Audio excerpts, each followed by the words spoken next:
Welcome to the Webster World Report, a special program linking Webster University's global operations during the pandemic crisis. And now, here's our host, Rick Rockwell. Thanks for joining us as part of this global experiment, a special podcast to share our experiences during this crisis. I'm Rick Rockwell, Webster University's Chief Communications Officer. This week, we'll be hearing from 3 of the countries in Webster's global network, Uzbekistan, Austria, and the United States. And in the coming weeks, we hope to hear from all 9 countries where Webster is present. We'll also be sharing the stories of students, staff, and faculty as we weather the crisis together and find ways to cope and grow as a community, despite the stress of the moment. But first, let's hear from newscaster Tiara Gray. Webster University's community has responded to the coronavirus pandemic in a variety of ways. In St. Louis, the Biological Sciences Department of the College of Arts and Sciences donated needed medical equipment to the Mercy Hospital system. In the United States, like some parts of the world coping with the pandemic, there's a shortage of personal protective equipment, sometimes called PPE. Biological Sciences donated its supplies of N95 masks, goggles, gloves, and disposable lab coats. With the entire Webster system on remote operations, those supplies were needed more for frontline medical personnel, nurses, and doctors, those fighting the COVID-19 virus. In Uzbekistan, more responses to the pandemic. Webster students in Tashkent are also learning and working remotely. But that didn't stop graduate student Fazlidin Bakramov from thinking of ways to help the community. He organized a volunteer group to reach out to seniors in and around Tashkent. Seniors are especially at risk during the pandemic. People can send information to an online site about lonely seniors who need help and assistance, and Fazlidin will get his volunteers to respond. When he isn't volunteering his time, Fazlidin is pursuing a Master's of Business Administration in Tashkent. We'll be hearing more directly from Tashkent later in our program. More news this week regarding 2 Webster employees and a student who tested positive for COVID-19. It's highly likely all 3 contracted the virus during the annual conservatory trip to New York City in early March. At the time of the trip, COVID-19 had not yet been declared a global pandemic. This week, 1 employee recovered completely and left quarantine. However, that person must still deal with shelter-at-home orders in place around St. Louis. The student and the other employee are recovering and report they are in good spirits. The entire Webster community is hoping for their complete recovery. This week, we also bring you unfortunate news from New York City. Among those dying from the virus there this week was Muhammad Ahmed, who went by the name Zain. Zain graduated in the class of 2019. He earned a master's degree in Information Technology Management and a graduate certificate in Enterprise Resource Planning with SAP Software Solutions. A native of Pakistan, he was working in New York City at CSR Astoria LLC as a business analyst until he became ill. He was 26 years old. The entire Webster community mourns his loss and so many other lives lost during the pandemic. Thanks for your attention this week. For the Webster World Report, I'm Tiara Gray. Thanks, Tiara. Let's start this week's discussion with Earl McCoy, a recruitment coordinator in Webster's National Capital Region. That region consists of 5 locations around the U.S. capital of Washington, D.C., including sites on 4 military bases. We talked to Earl about how those locations are dealing with the crisis. He joined us via Skype from near Fort Belvoir, Virginia. People in this area are crazy. You go to a grocery store, still half the stuff is gone consistently week by week. But, high spirits, everything's good. I'm in good health. My family's in good health. Everybody's staying home. What are the main questions that students have for you now as you interact with students and with potential students?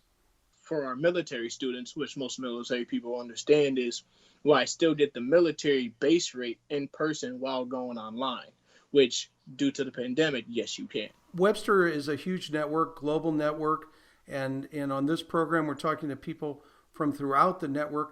people don't understand how big the National Capital Region is, and tell us a little bit about that. What that means. It's more than one location, right?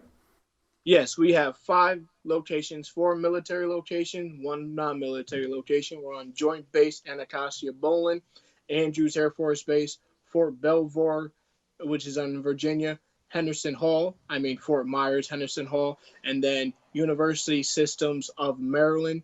And we have a location out there in California, Maryland. So we have 5 locations, 5 site directors, and I report to every single one of them, trying to make sure that everything's running smoothly. Well, it is certainly one of the most important regions when we talk about metro and military locations throughout the Webster domestic network in the United States, but certainly very important spot. Anything you'd like to say to folks elsewhere in the network?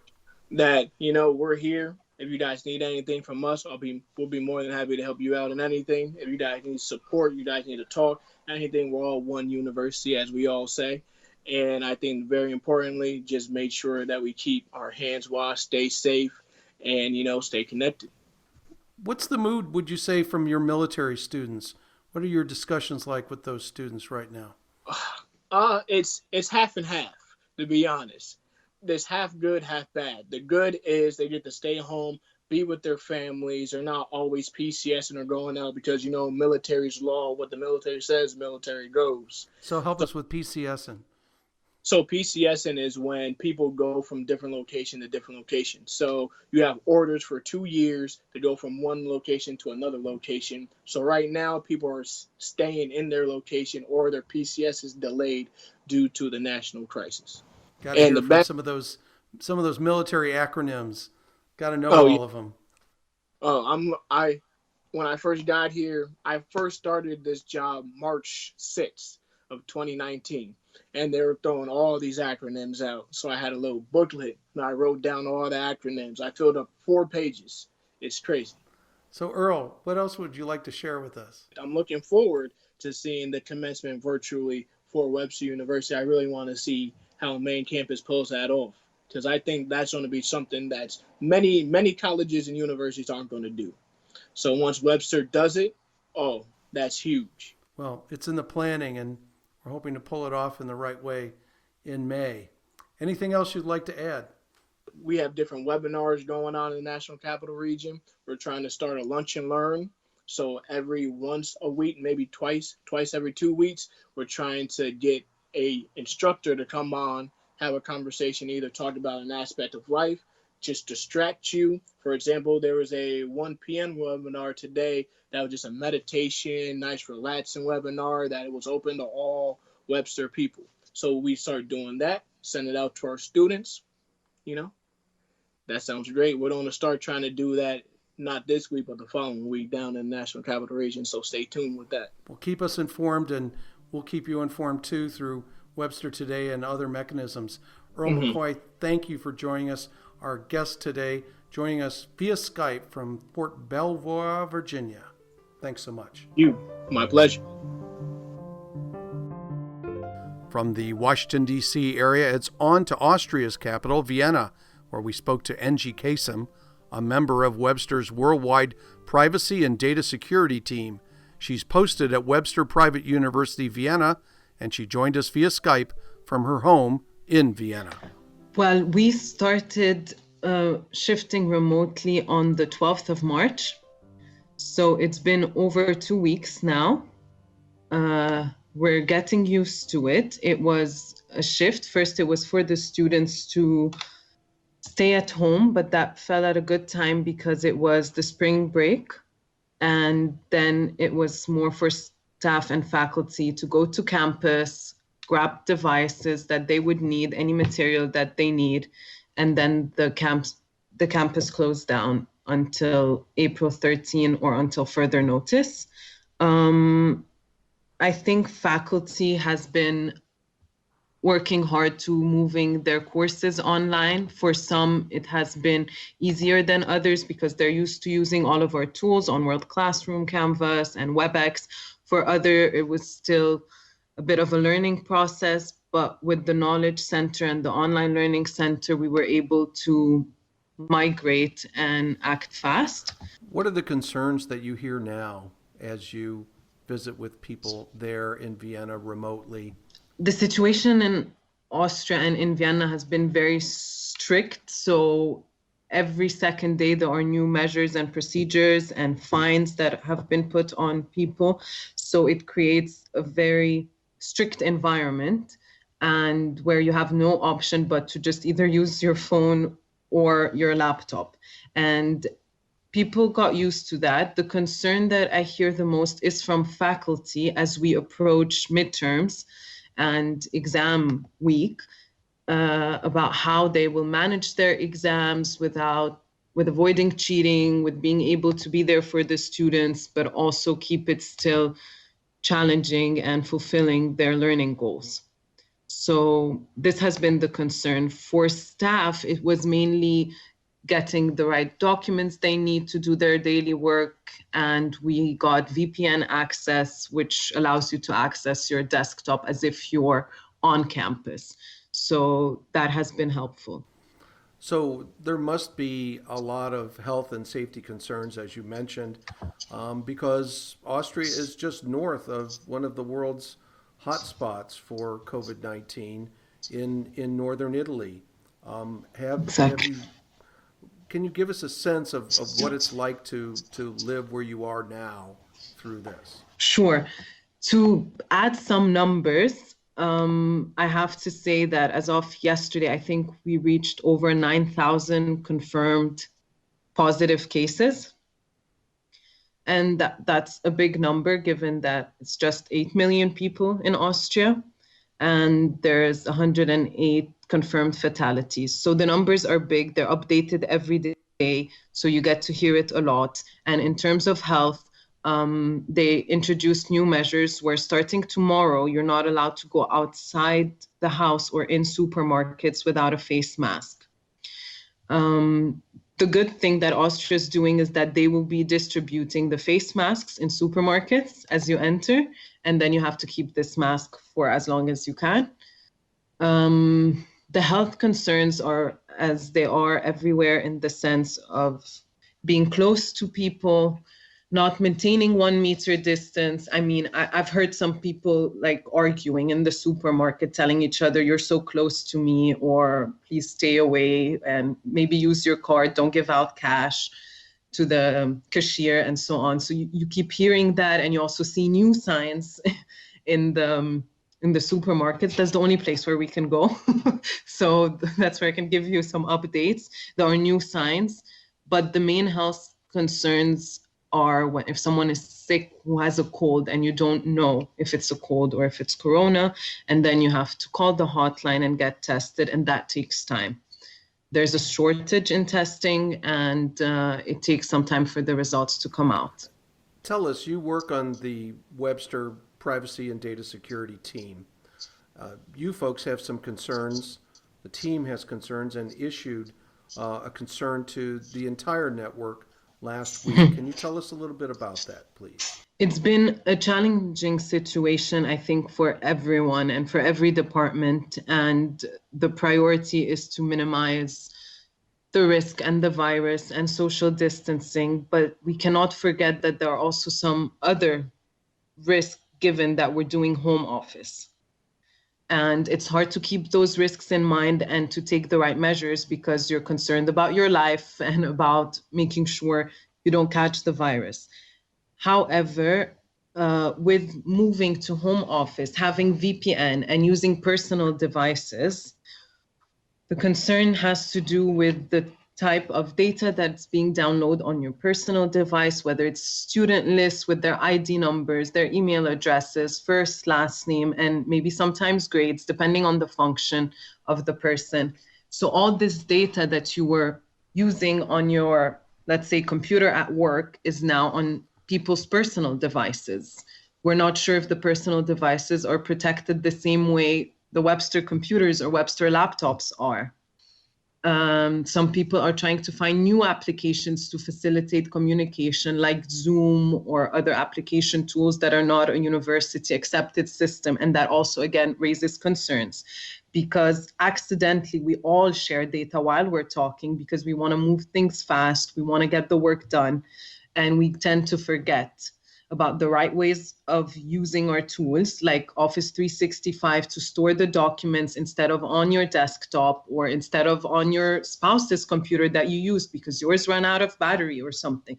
So we need to ensure that everyone knows the university-wide tools and use them the right way so that we do not have any risks of phishing, of being scammed, because it's the right time for this. And that was what the communication from the Office of Privacy and Information Security was trying to say, that we have to keep in mind that in those times, it's much more difficult to stay secure, but we cannot forget about it. So we have to take the right measures and to be mindful of the personal data of our students, our faculty, and our staff. So we're not just worried about coronavirus, we're also worried about computer viruses too. Exactly.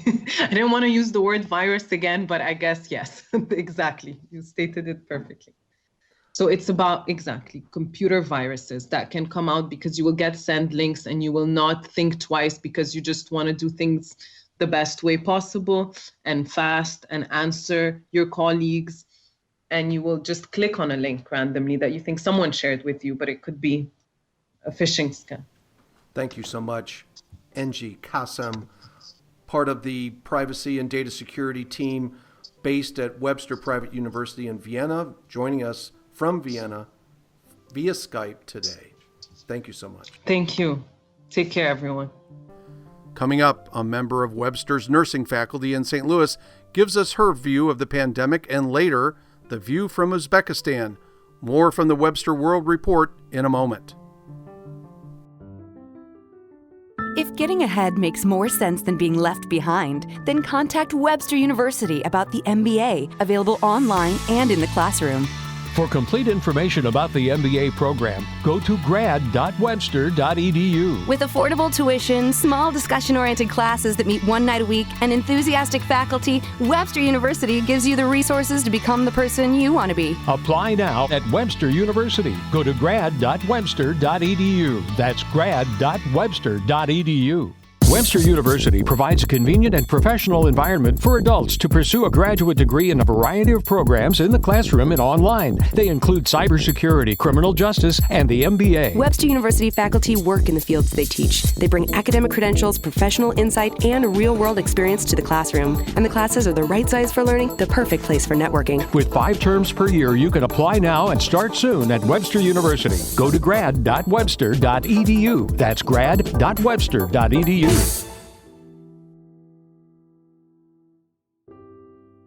Welcome back to the Webster World Report. Our next guest teaches public health and nursing courses at Webster's main campus in Webster Groves, Missouri. Jody Spiess is both a faculty member and someone who's serving on the university's COVID-19 task force. She joined us via Skype from Webster Groves. Well, first I would say that we all have to take this seriously. We have a responsibility as community members, neighbors, family members, to follow what our public health leaders are telling us. And they're all saying the same thing. They're asking that we stay home as much as possible, that we do practice social distancing, stay at least 6 feet away from people when we do have to go out. Washing hands. You guys have heard this, 20 seconds, sing the happy birthday song twice. That's how long you should wash your hands. Don't touch your face. Of course, stay home when sick, but really right now, stay home whenever you can. And then cleaning surfaces. But those are really the best things that you can do. Some good things you can do while you're home is laugh, play games. Try to, as scary as this can be, trying just to remember that this will be a blip on the radar, hopefully soon in the next couple of months. But we need to enjoy our lives a little bit while we can, joking around, playing with pets. And yes, working from home is so stressful, especially with having kids at home. I am experiencing that as well. But just doing our best to keep calm and happy and focusing on the positive as much as we can while following the rules of the public health leaders. I think the slogan you hear in the United States right now is facts, not fear. So I want to ask you how you might engage our students on this, because there's also been a lot of discussion about how young people interact with this. But the first person to die in the St. Louis city was someone who was 31 years old. There's an instance in Los Angeles of a teenager who got the virus and died. So we also, it's unusual that we have that happening, but what's the importance for our students as they deal with the health issues here? So again, that this has to be taken very seriously. And as you said, I have seen fact, not fear, and I do love that. And what you just explained is fact, that those people did pass away and they were younger. And not much has been said about a health history, but I believe the death in St. Louis did not have a health history. So it just shows you that this virus is, it is not just hurting the old. It is helping, it is hurting all of us. One of the really rare things about this virus that we're having trouble wrapping our brains around is the random variability, which you just explained. Some get sick and they die quickly. Some get sick and they do fine. And at first it did seem it was only the elderly that were getting very ill, but we're seeing that that is not completely the case, starting in Italy and now in the United States. So young people just need to take it as seriously as anyone else. Think about it as protecting your mom, your grandma, your grandpa, your dad, or really yourself, because this virus is not discriminating. Webster is a big system, and we have folks literally all over the world right now in our system working remotely. Anything that you'd like to say to those campuses in Europe, Africa, and Asia? Well, I would just like to say that we are with you. We are one big family, and I know that sounds cliche, but it is real. One of the reasons I came to Webster is because of the family-like feel and really the love and compassion. And I don't care where you live in the world. I don't care where you live in the world. And even if you weren't Webster, I would love you. But I really want you to feel our home campus wrapping our arms around you, and just as worried about you as we are the students that will come back onto our local campus, hopefully soon. So you are a member of what we call the COVID-19 Task Force, a group of people who are faculty, staff, administrators who are gathering these days daily to deal with this crisis situation. Anything you can share with us about that experience in working through crisis with the leadership here? Sure. So for me, as an assistant professor, I'm actually finishing up my PhD right now, writing my dissertation on, guess what, disasters. So when I initially started with the task force, I was intimidated and thinking, oh my gosh, all these administrators. And what has been so rewarding for me is I'm meeting the people who are making decisions on a daily basis for Webster, and I could not feel more comfortable or in better hands. The warmth and the compassion that is brought up in all of our discussions is very comforting for me. I'm a human services person. I'm a nurse. I'm a public health nurse. I teach that. So of course I am very sensitive to people's feelings. And I think it was enlightening for me to see that everybody at the table, regardless of their perspective, has the same intention, and that is to keep Webster safe. So anything else that you would like to add? No, just everybody take care of themselves and do the best you can until we get through this. And hopefully we can do some celebrating when this is all over.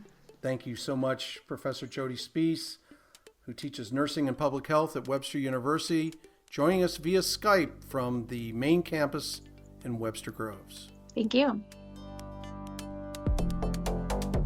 And now our final conversation this week, this time with Malika Baratova, Webster University's public relations executive in Tashkent, Uzbekistan. Uzbekistan is the newest international location for Webster, with full campus operations beginning this past fall after some earlier pilot programs. It has grown quickly into Webster's second largest location in the world. Malika joined us via Cisco WebEx from Tashkent, but of note, at times the connection has challenges, and our conversation was edited to remove many of those issues. It's week 2 of the official quarantine for universities, schools, and preschools in all of Uzbekistan. But it's only really the conclusion of the first week where citizens have been encouraged to stay inside. And as of a few days ago, we're not only encouraged, but we are mandated to stay inside unless we are going out for or medicines. Really,